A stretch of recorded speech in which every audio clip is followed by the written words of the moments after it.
গেল দেড় দশকে যুগের সাথে তাল মিলিয়ে বাংলাদেশের সামরিক বাহিনীর আধুনিকায়ন কিংবা সামরিক সক্ষমতা তেমন একটা বাড়ানোর উদ্যোগ নেওয়া হয়নি। তবে ডক্টর ইউনূসের অন্তর্বর্তী সরকার গঠনের পর একের পর এক যুগান্তকারী বেশ কিছু সিদ্ধান্তে বদলে যাচ্ছে বাংলাদেশের সামরিক বাহিনীর চিত্র। নতুন করে যুদ্ধবিমান কেনা থেকে শুরু করে অত্যাধুনিক যুদ্ধাস্ত্র কেনার চুক্তি করছে সরকার। এবার আরেকটি ঐতিহাসিক চুক্তি স্বাক্ষর হয়েছে জাপানের সাথে। ঢাকা সেনানিবাসে সশস্ত্র বাহিনী বিভাগের সার্বিক তত্ত্বাবধানে বাংলাদেশ সরকার ও জাপান সরকারের মধ্যে এই প্রতিরক্ষা সরঞ্জাম ও প্রযুক্তি হস্তান্তর সম্পর্কিত চুক্তিটি স্বাক্ষর হয়েছে।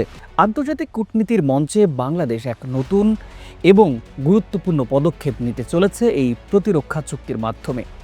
এই পদক্ষেপের কেন্দ্রবিন্দুতে আছে এশিয়ার অন্যতম অর্থনৈতিক ও প্রযুক্তিগত শক্তি জাপান। প্রিয় দর্শক, কি থাকছে এই চুক্তিতে? কেন জাপান এখন সামরিক সরঞ্জাম ও প্রযুক্তি হস্তান্তরে এত আগ্রহী? আর সবচেয়ে গুরুত্বপূর্ণ, এই চুক্তি সই হলে বাংলাদেশ কি কি লাভ পাবে? আজ আমরা এই কৌশলগত অংশীদারিত্বের গভীরে যাব, দেখব কিভাবে এই চুক্তি বাংলাদেশের প্রতিরক্ষা সক্ষমতা বৃদ্ধি করবে, সাইবার নিরাপত্তা জোরদার কিংবা আন্তর্জাতিক সামরিক কূটনীতিতে নতুন দিগন্ত উন্মোচন করতে পারে। প্রিয় দর্শক, চলুন শুরু করি। তার আগে আন্তরিক অনুরোধ আমাদের চ্যানেলটি সাবস্ক্রাইব করার।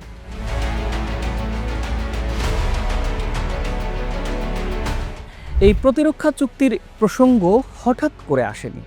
গেল মে মাসে অন্তর্বর্তী সরকারের প্রধান উপদেষ্টা অধ্যাপক ডক্টর মোহাম্মদ ইউনূস যখন জাপান সফর করেন, তখন জাপানের প্রধানমন্ত্রী শিগেরু ইশিবার সাথে আনুষ্ঠানিক বৈঠকে এই চুক্তি নিয়ে একটি আলোচনা হয়। উভয় পক্ষ তখনই নীতিগতভাবে এই চুক্তিতে সম্মতি জানিয়েছেন। জাপানের জন্য এই চুক্তি কেন গুরুত্বপূর্ণ? আপনারা জানেন, জাপান সাম্প্রতিক সময়ে সামরিক সরঞ্জাম রপ্তানি সম্পর্কিত আইন শিথিল করে দিয়েছে। তারা এখন এশিয়ার বেশ কয়েকটি দেশে সামরিক সরঞ্জাম রপ্তানিও শুরু করে দিয়েছে। বাংলাদেশের মতো কৌশলগতভাবে অত্যন্ত গুরুত্বপূর্ণ একটি দেশের সামরিক সরঞ্জাম ও প্রযুক্তি সরবরাহ তাদের আঞ্চলিক প্রভাব বাড়াতে সহায়ক হবে, এটি নিঃসন্দেহে বলা যায়। এই চুক্তিটির নাম দেওয়া হয়েছে সমরাস্ত্র ও প্রতিরক্ষা প্রযুক্তি বিনিময় চুক্তি। এটি জাপানের প্রতিরক্ষা নীতি অনুসরণ করে তৈরি করা হয়েছে এবং এর মূল উপাদানগুলো খুবই স্পষ্ট। প্রধান উপদেষ্টার কার্যালয়ের সশস্ত্র বাহিনী বিভাগের principal staff officer lieutenant general SM. Kamrul Hasan বাংলাদেশে নিযুক্ত জাপানের রাষ্ট্রদূত সাইদা শিনিচি নিজ নিজ দেশের পক্ষে এই চুক্তিতে স্বাক্ষর করেছেন এবং এরই মধ্যে এই চুক্তিটি কার্যকর হয়েছে। জাপানের পররাষ্ট্র মন্ত্রণালয় জানিয়েছে, এই চুক্তিটি বাংলাদেশ ও জাপান সরকারের মধ্যে প্রতিরক্ষা সরঞ্জাম ও প্রযুক্তি হস্তান্তরের বিষয়ে একটা সুনির্দিষ্ট আইনি কাঠামো তৈরি করবে। এর মাধ্যমে আন্তর্জাতিক শান্তি ও নিরাপত্তা রক্ষাসহ যৌথভাবে নির্ধারিত বিভিন্ন প্রকল্প বাস্তবায়ন করা অত্যন্ত সহজ হবে। প্রথমত, প্রতিরক্ষা সরঞ্জাম হস্তান্তর। এর মাধ্যমে বাংলাদেশ নৌ টহলযান, নজরদারির ব্যবস্থা, যোগাযোগ সরঞ্জাম বা মূলত অপ্রাণঘাতী সামরিক প্রযুক্তি সরাসরি জাপানের কাছ থেকে পেতে পারবে। দ্বিতীয়ত, যৌথ গবেষণা ও প্রযুক্তি বিনিময়।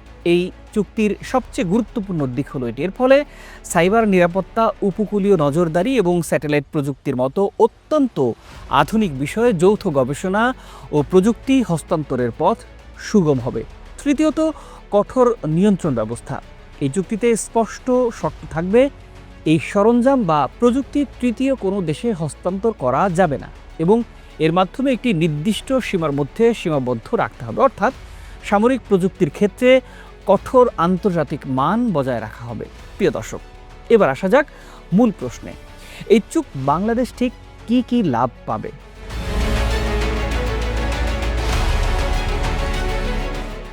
লাভগুলো সুদূর প্রসারী এবং বহুমুখী। প্রথমত, এটি বাংলাদেশের প্রতিরক্ষা সক্ষমতা বৃদ্ধিতে সরাসরি সাহায্য করবে। নিরাপত্তা বিশ্লেষকরা মনে করেন, এই চুক্তির মাধ্যমে বাংলাদেশ কেবল সমরাস্ত্রই নয়, বরং অত্যাধুনিক প্রতিরক্ষা বিষয়ক প্রযুক্তিও হাতে পাবে। এটি আমাদের সশস্ত্র বাহিনীর জন্য অত্যন্ত ইতিবাচক। দ্বিতীয়ত, আধুনিক প্রযুক্তি ও বিশেষ সক্ষমতা অর্জন করতে পারবে। কূটনৈতিক সূত্রগুলো বলছে এই চুক্তির মাধ্যমে বাংলাদেশ সামুদ্রিক ও সাইবার নিরাপত্তায় বিশেষ সক্ষমতা অর্জন করতে পারবে। আধুনিক প্রযুক্তির ব্যবহারে সামগ্রিকভাবে দেশের নিরাপত্তা ব্যবস্থার মান বাড়বে, যেমন উপকূলীয় নজরদারি ও সামুদ্রিক নিরাপত্তা, নৌ টহলযান পাওয়ার এবং নজরদারি প্রযুক্তির মাধ্যমে আমাদের সুবিশাল সমুদ্রসীমা রক্ষা করা আরও সহজ হবে।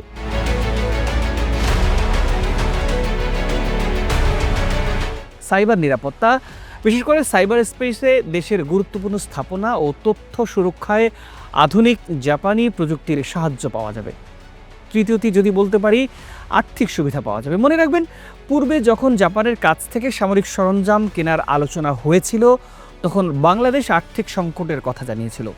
সেই সময় জাপান আশ্বাস দিয়েছিল যে প্রয়োজনে বিশেষ সহায়তার মাধ্যমে সমরাস্ত্র বিক্রির বিষয়টি বিবেচনা করা হবে। আর সবচেয়ে গুরুত্বপূর্ণ হলো, নিরাপত্তা বিশ্লেষক মেজর জেনারেল অবসরপ্রাপ্ত আনো মনিরুজ্জামানের মতে, যেহেতু এই চুক্তিতে বাধ্যবাধকতামূলক কোনো কঠোর শর্ত নেই, তাই এটি আমাদের জন্য অত্যন্ত সহায়ক হবে।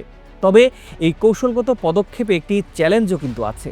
আপনারা জানেন, বাংলাদেশ দীর্ঘদিন ধরে সামরিক সহযোগিতার ক্ষেত্রে চীনের সাথে নিবিড় সম্পর্ক বজায় রেখে চলেছে। সামরিক সরঞ্জাম সংগ্রহের ক্ষেত্রে চীন আমাদের অন্যতম প্রধান অংশীদার। জাপানের সাথে এই কৌশলগত অংশীদারিত্বের পথে অগ্রসর যদি হই, চীনের কিছুটা অস্বস্তিও তৈরি হতে পারে। কূটনৈতিক সূত্রগুলোও সতর্ক করে বলেছে, ঢাকাকে এখন বড় শক্তিগুলোর মধ্যে ভারসাম্য রক্ষা করে এগোতে হবে।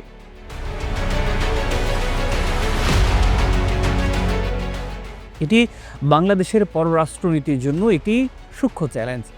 একদিকে যেমন নতুন কৌশলগত বন্ধুত্বের সুবিধা নিতে হবে, তেমনি দীর্ঘদিনের বিশ্বস্ত অংশীদারদের সাথেও সুসম্পর্ক বজায় রাখতে হবে। জাপান কিন্তু এই ধরনের চুক্তি শুধু বাংলাদেশের সাথেই করছে না। ভারত, সিঙ্গাপুর, ভিয়েতনাম, ফিলিপাইন এবং মঙ্গোলিয়ার মতো এশিয়ার বেশ কয়েকটি দেশের সাথে তারা এরই মধ্যে এই সমরাস্ত্র ও প্রতিরক্ষা প্রযুক্তি বিনিময় চুক্তি সই করেছে। সব মিলিয়ে জাপানের সাথে এই বিশেষায়িত প্রতিরক্ষা চুক্তি বাংলাদেশের জন্য একটি উইন উইন পরিস্থিতি তৈরি করতে পারে। এটি কেবল সামরিক সক্ষমতা বাড়াবে না, বরং আমাদের প্রযুক্তিগত জ্ঞানকে আরও সমৃদ্ধ করবে এবং আন্তর্জাতিক নিরাপত্তা ব্যবস্থায় বাংলাদেশের অবস্থানকে আরও শক্তিশালী করবে। বাংলাদেশের প্রতিরক্ষা চুক্তি এখন আর কেবল অস্ত্র কেনাবেচার মধ্যে সীমাবদ্ধই নেই, এটি কূটনৈতিক ভারসাম্য, প্রযুক্তি হস্তান্তর এবং ভবিষ্যৎ নিরাপত্তা কৌশলের অংশ হয়ে দাঁড়িয়েছে।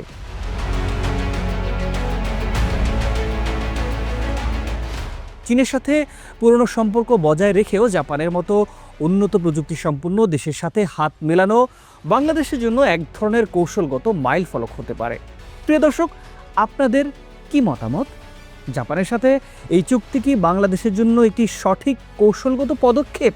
নিশ্চয়ই কমেন্টে জানাতে ভুলবেন না। আজ এ পর্যন্তই শেষ করছি। ভালো থাকুন, সুস্থ থাকুন, আর আন্তরিক অনুরোধ রইল আমাদের চ্যানেলটি সাবস্ক্রাইব করার।